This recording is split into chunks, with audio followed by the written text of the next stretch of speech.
आज मैं आपको एक राजा की कहानी सुनाना चाहता हूँ कि एक राजा था और उसके दोस्त, स्कूल और कॉलेज के दोस्त, उसका मंत्री था।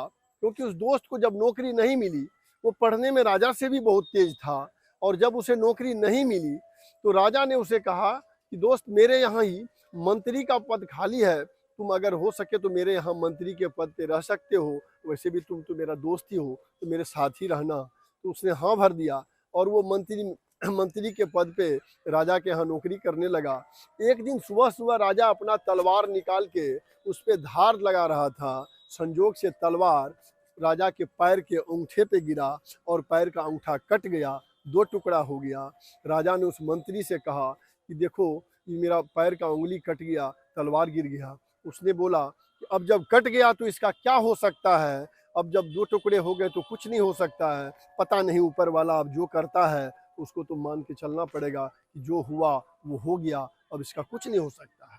जैसे ही ये बात उसने बोला, राजा गुस्से में आके अपने सिपाहियों को बुलाया और बोला, इसको उठा के बंद कर दो, इसको बोलने नहीं आता है, मेरे पैर का अंगूठा कट गया और ये कह रहा है कि जो हुआ उसका कुछ नहीं हो सकता, इसको बंद कर दो। बाकी सिपाही लोग आया और उसको उठा के मंत्री को जेल में बंद कर दिया।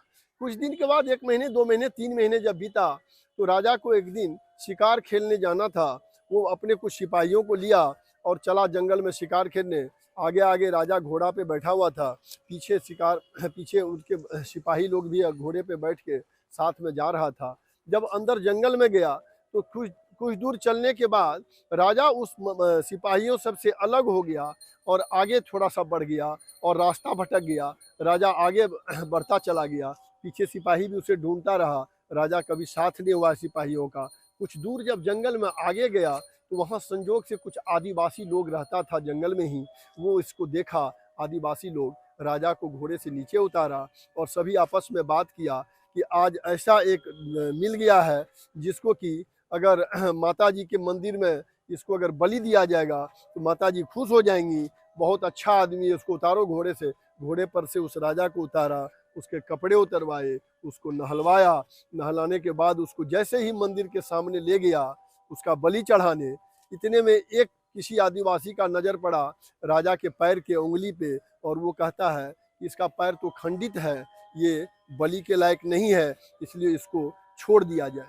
सभी ने देखा और उस राजा को छोड़ दिया। राजा फिर वहाँ से अपने घोड़े पे बैठ के सीधे घर आ गया। पीछे पीछे कुछ देर के बाद सिपाही लोग भी आया। राजा ने आदेश दिया सिपाही को कि हमारे जो वो मंत्री हैं दोस्त, उसको बाहर निकालो जेल से। जैसे ही मंत्री बाहर आया, राजा ने उसको बोला कि दोस्त, मेरे मंत्री, आज अगर तुम्हारी वो बात नहीं सच होती तो मेरी आज गर्दन कट जाती। आज वो अंगूठा कटा नहीं होता तो आज मेरी गर्दन कट जाती। आज मेरी गर्दन बच गई उस अंगूठे के कटने से। तुम्हें अफसोस नहीं है क्या? क्योंकि उसका कुछ प्रतिक्रिया नहीं दे रहा था दोस्त, उनका जो मंत्री था वो चुपचाप बैठा हुआ था, वो सुन रहा था। तो राजा ने बोला कि क्या तुम्हें कोई अफसोस नहीं है कि तुम 3 महीने से जेल में बंद थे? वो फिर भी चुप रहा। जब राजा ने दोबारा पूछा, तिबारा पूछा, तीसरी बार, तो उसने बोला कि राजा, ऐसा है दोस्त, अगर अगर मैं 3 महीने से जेल में बंद नहीं होता तो आज मैं तुम्हारे साथ होता। बस तो तेरी गर्दन गई, कट तो मेरी गर्दन जाती, क्योंकि मैं हर वक्त तुम्हारे साथ ही रहता था साये की तरह। इसलिए तुम बच गए, मैं कट जाता। इसलिए मैं सोच रहा हूँ कि मैं जेल में ही बंद था तो मेरी गर्दन बच गई, अगर मैं बाहर होता तो मेरी आज गर्दन कट जाती। इसलिए मुझे कोई अफसोस नहीं है इस बात की। तो मेरे कहने का मकसद ये हुआ कि ऊपर वाला जो करता है वो बिल्कुल ठीक करता है। यानी जाको राखे साइयाँ, मार सके ना कोई, अब बाल न बांका कर सका जो जग बैरी होए। यानी कि जिसको बचना है उसको कोई नहीं मार सकता, मतलब मारने वाले से बचाने वाला बहुत बड़ा है। तो यही सीख मिली है मुझे इस कहानी से। आप लोगों को अगर यह वीडियो अच्छा लगा होगा तो आप इसको लाइक करें, शेयर करें और सब्सक्राइब भी करें हमारे इस यूट्यूब चैनल को। और आगे भी मैं आपको कुछ कहानियाँ सुन के बना के वीडियो के थ्रू आपको हम भेजते रहेंगे। आपको अच्छा लगे तो कमेंट भी करें। आज के लिए धन्यवाद।